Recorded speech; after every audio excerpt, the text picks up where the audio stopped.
Mark Wahlberg. Cohan. Iko Uwais. Ronda Rousey. Carlo Albán. Well, I think you addressed both those questions to me, but they're ready for Pete. I need to answer accordingly. I think, though, for us, after making 3 films all based on real-life tragedies, it was important for us to go and do something that kind of falls under our idea of fun. This is our idea of a good time. It really is. That's not bullshit. But and as far as the politics of the film, I think we both share a huge appreciation and affinity for our brave men and women who serve our country. I'll just leave it at that. Anytime I get an opportunity to thank them, I love to do it. I jump at the opportunity. In this unique situation, circumstances, you're seeing people that don't get that, the welcome home parade and all those things. They kind of go under the radar, unacknowledged. So I thought it was awesome seeing a branch of our government that you hadn't seen before and operating in and around the world that you're not that familiar with. So I'll just leave it at that. And although it is a nice coincidence that while all this Russian hacking stuff is going on, it's very similar to what's happening in our movie, but that's Pete. You're up. No, we carefully arranged for the Russians to hack into our election. The tension that's been coming down on our president is all part of a brilliant marketing campaign by SGX. Paulson has been a career marketing genius. Is out down in the South. We did this, and we're happy with the way it's turned out. And if all goes according to plan, the Soviet Union and Russia will collapse on the 17th of August, and that would be an extraordinary precedent for a movie that we'll heard about. No, we're opening in Russia. Let's push that back to the 25th. Gotta work the timing. Messy business in the first 10 days. But what Mark said, I agree with. This movie is intended to be a work of fiction. Obviously, Russia-U.S. relationships are in the news and something that we were looking at when we were putting the script together. It was inspiring and it felt fresh to us. And we didn't set out to make a film like Lone Survivor about the ground branch. Lone Survivor was a very real story about an Navy SEAL operation. This is our idea of fun. But as we pushed deeper into the film and learned more about the CIA's ground branch and the men and the women that work for that remarkable organization, the patriotic nature that informs a lot of Mark and my work started to rise to the surface, and we do respect and are very grateful for the men and women who work anonymously for our country. So this is But that being said, we also, because we are having our idea of fun, like people would send me like random Steve Bannon interviews and speeches and be like, look at how this guy's ranting and raving about these certain things. I like this idea for Silva. That doesn't mean he's a huge Steve Bannon fan, but we're kind of being able to take creative liberty here and pull from different things that we think are interesting and fascinating, not necessarily, how we may feel personally, but our idea of fun is different from most people. So.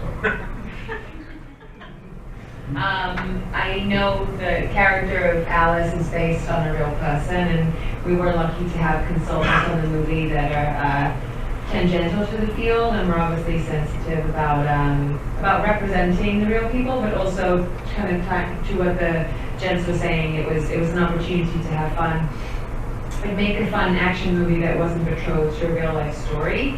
And I honestly have just been such a fan of the movies that they've done that it was great going in knowing that you were in good hands, and that I kind of got to bring my approach as an actor and in my preparation, but then also to know that you just kind of prepare for anything, and then on set you're going to be called upon to do what's needed, and that's not gender specific, and it's not gender specific to play these black operatives, because it's just who can get the job done. And as we see in the movie, it's not no man left behind, it's every man left behind, and that requires a certain steeliness of mind. And that was also one of the really awesome things to play in the movie and to see Mark play in the movie. It's just like, these characters are great in their jobs. How do they fare once we're thrust back into normal life? We might never get to see or never need to see. Right. But we don't showcase those characters that often. And as these two do so well, it is kind of the unsung hero and the natural patriotism of these characters that have to anticipate grave danger and do what it takes and make great personal sacrifices and self-sacrifices in order to protect their country and their people. So it was great. And then to be able to do it with Ronda, who is inspiring as a human being on so many levels, it really sort of it was a great engine for me as a female comrade and as a just general comrade to work together. So. Oh, I forgot what the question was. Well, what I really loved about this film is that there are so many women involved, and it's not really a novelty at all. It's just an anecdote. You know, this is a story about people, and some of those people happen to be women, and I think that's what real progress is made, is when it becomes normal. That was for a movie. Oh, okay, yeah. So, yeah, I'm sorry, but my English is not really good. So, I explain a little bit. So, luckily because we have Stanford another college, Ryan Watson. So, we collaborate with him and with his team as well, with Samlock and Latif. And yeah, when we discussing with the director, his name Peter Berg, the director of the planet. So yeah, because Pete give me and my team trust me a lot about this every scene fight. So yeah, we collaborate and we create it so because I mean it's really new experience for me because Pete. He doesn't like the fake one. He just really want to real fight, real impact, real throw, real kick, and so yeah, it's easy to us to create the choreography. Well, they had so much trust in Iko that literally when we were shooting that big gunfight scene in Colombia, when Ronda's van Jeep explodes. And Iko was kind of just, again, locked in the car. Pete's like, wait a second, we gotta have him doing something. Choreograph another fight, have a couple guys run up and attack him. And the next thing you know, he's got this grinding this guy's neck over the I was like, he really is one of us.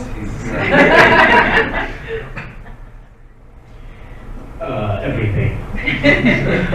I mean, I love these kinds of movies. I always have, and I never had the opportunity to be in one.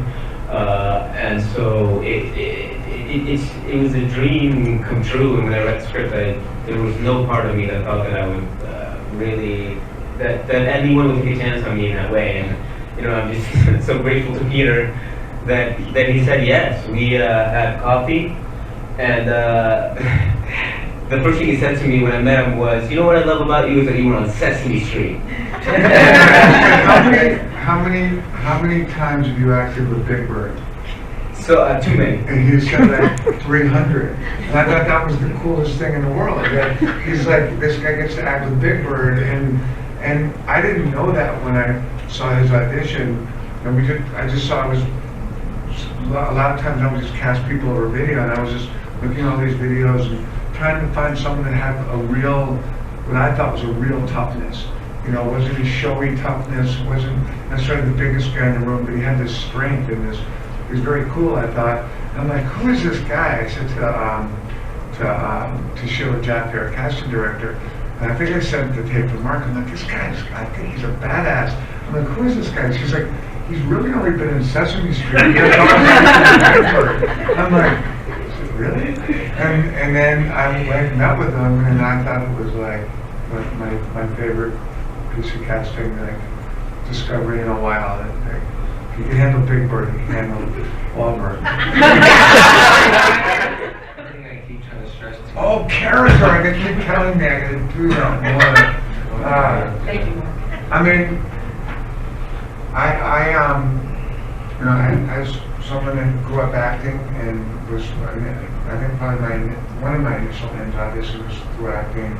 I try to be very cognizant of character and character arc, and sometimes I succeed and sometimes I fail, and oftentimes somewhere in between. But I think that people ask why we keep working together, and Mark for me is the kind of, he falls into a sweet spot for me where I can trust him to either figure out things that I'm not seeing as far as character, whether it's Marcus Luttrell or Mike Williams or Silva, the characters playing this.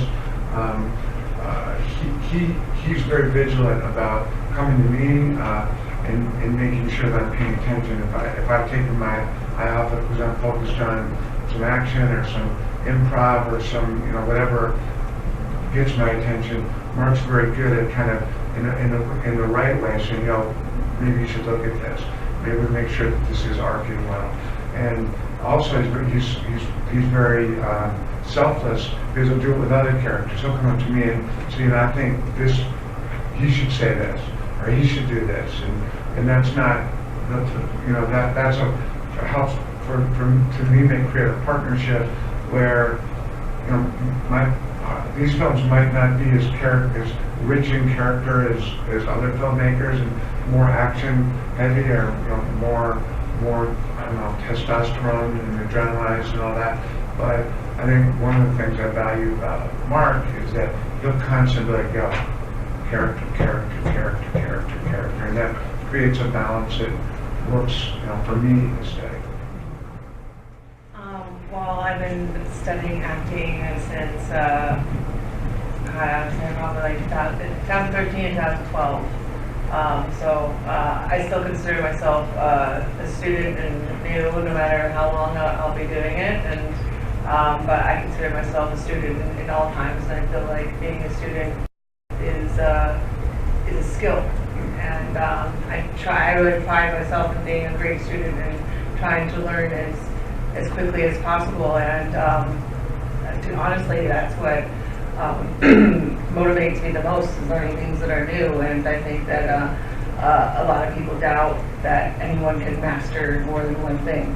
And it's easy to get stuck in, you're already good at this thing, you're good at what's comfortable, and it's hard to try and learn something new with the world watching, because the first time you master something, you do it in private. And but I love those kind of challenges, and I love people doubting me, and I'm just so lucky to be part of this team and to have Pete that really believe in me. I feel like I have a huge responsibility to prove him right, and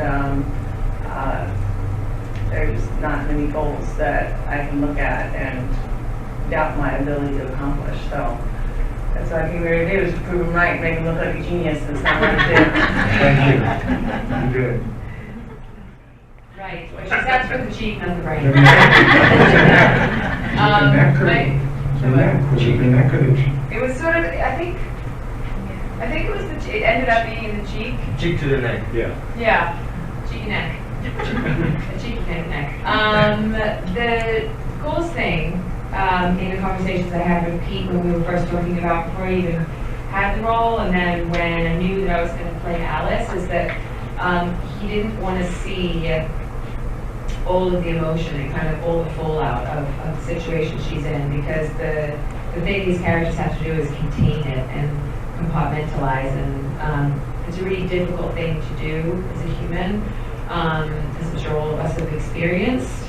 And what was so great was that we didn't get, we have a moment where Ronda and our characters have Alice kind of dipping into that and holds it together. But in that fight scene, that felt like the moment to bring the heart of Alice and to express it. And that's not usually where you see characters' emotion come out. And when I came to do Mile 22, through all of our training, I was told, you're going to be learning a skill. You're not going to learn how to do a fight scene in a movie.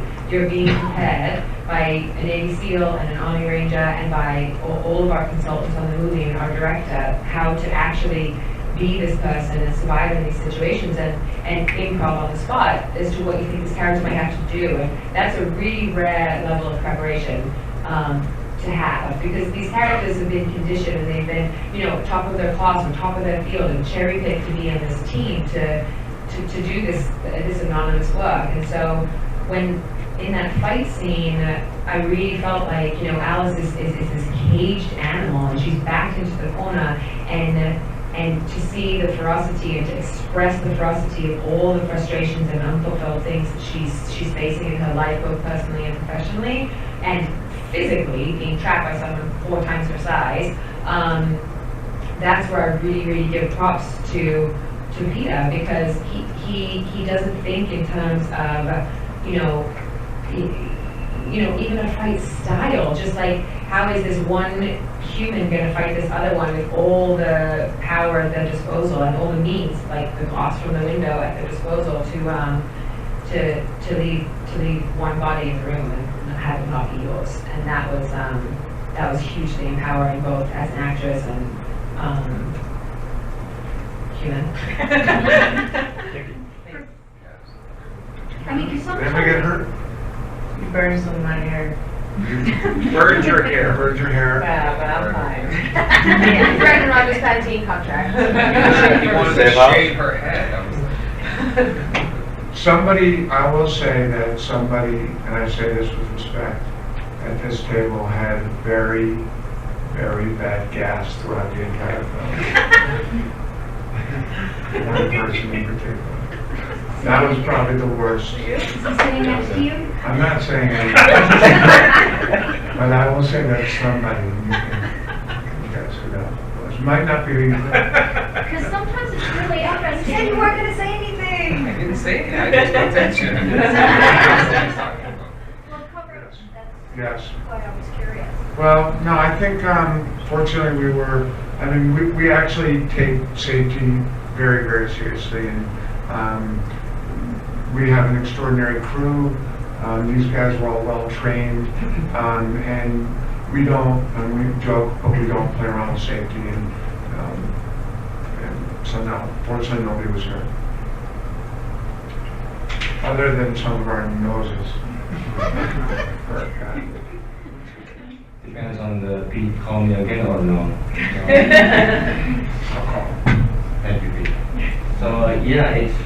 I mean, the difference is maybe just the time, just the time, you know. So in the U.S. we work only maybe like 12 hours. No, 10, 12. 10, 12 hours, but in Indonesia we can work like 2 days Straight. straight. The fight scene, I did the fight scene in the raid. I did like 2 days, and so yeah.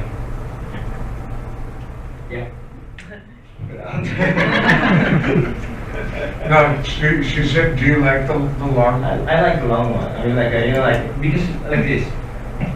When I did the fight scene with all of the crew, you know, when already, you know, like already hot, I fight with all of the fighters. But when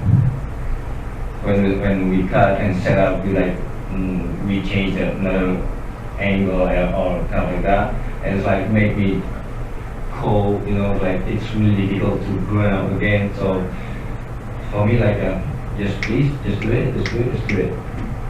His work ethic is extraordinary. I mean, he literally will shoot for 48 straight hours, and then we have to turn him off. Just wants to go. Incredible work ethic. Can we start over here? As Lauren said earlier, we trained with a Navy SEAL and an Army Ranger, and we spent a couple of weeks in this abandoned hotel receiving tactical training where we were actually taught to clear rooms. They put targets up on the walls. We were shooting blanks, and we actually learned to operate as a unit in the same way that they would operate. And the purpose of that was to make us look good, and also to teach us safety.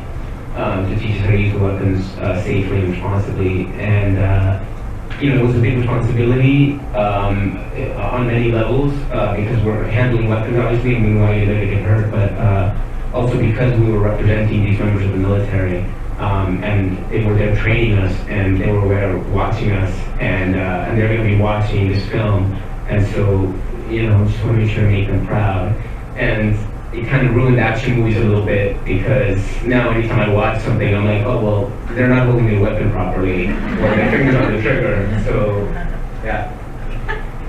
Yeah, well, it's, shooting for Pete is different than anything I've ever experienced before, and so, we couldn't really go in like memorizing like, this is what this gunfight's gonna be, and this is what this fight scene's gonna be, and let's learn this sequence. Like it was, we don't know what the hell Pete is going to do, so we're just gonna just teach you concepts and actually learning how to do it so we can be ready whatever he throws at us. So it took a lot more time and dedication than just learning like specific scenes and stuff like that, but I think it was just so much more fun and interesting, and we actually got to walk away with a skill instead of, you know, a memorized page. Who was the better shot? I didn't. I was at home with my kids. But I've done so many movies where I've had so much extensive training, whether it be The Shooter, Renaissance Man, my first film, Lone Survivor. We spent a lot of time, you know, really shooting live fire, all that stuff. So I've had plenty of weapons training. I needed to figure out how I could stay as energetic and as lit as Jimmy Silva is all the time. You know, I'm a pretty mellow guy until I really get upset in real life, and then it's a whole other story. But to be lit like that the entire time, I resorted to drinking coffee, which I don't drink in my real life, so maybe that was a problem with the gas. Double shots of cappuccino, like 5 times a day. It was like, I think the last time I drank coffee like that was on Lone Survivor. That's because when we went up to the mountain, there was no bathroom, so I had to be able to go before I went up, or it was going to be a very uncomfortable day for me. And then the only other time I drank coffee before that was when I had to be high on cocaine and boogie nights, so I drank coffee instead. What did your wife think of the caffeinated Mark? I would make sure I would be clear before I came home. I had all that out of my system before I came. So it really is. It's a brotherhood. It's a partnership. It's a, you know, romance. It's all those things. But it's also, you know, a real profound respect for one another. We push each other. We don't mince words. But you know, I mean, we talk all the time. He always FaceTimes me at the most inopportune times.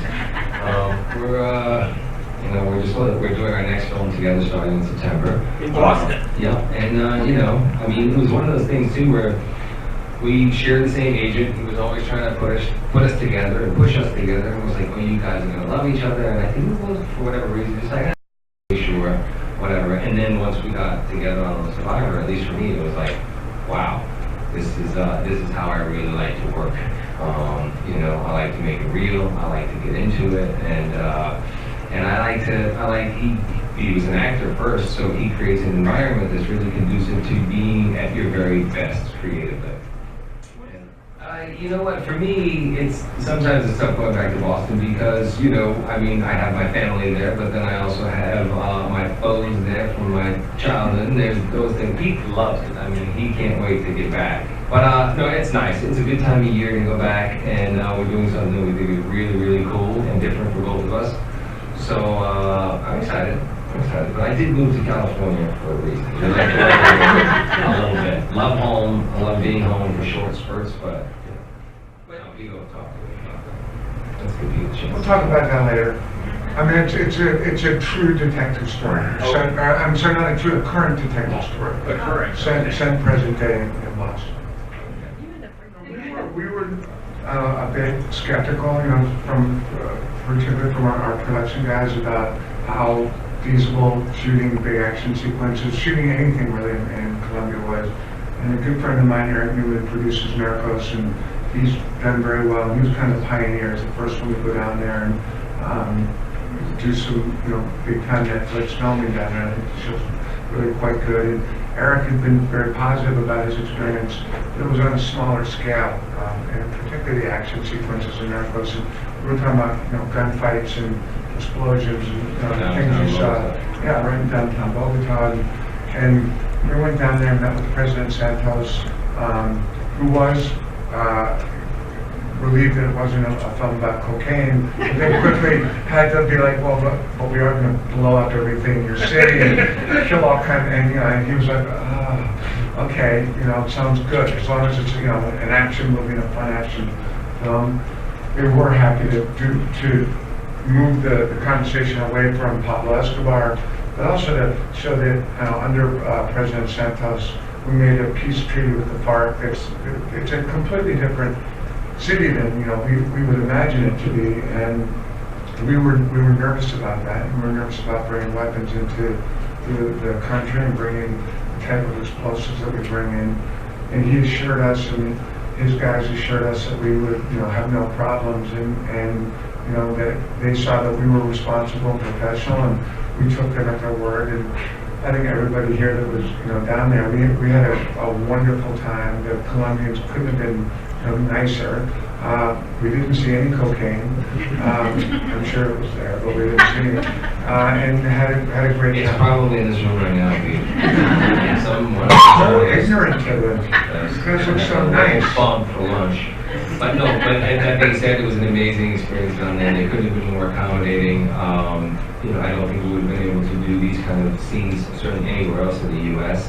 Amazing crews down there. I certainly encourage anybody, if thinking about going somewhere in South America, to go to Colombia to shoot. It's a beautiful, beautiful place, and our experience was fantastic. Thank you very much. Thanks, guys. Thanks, guys. Thank you.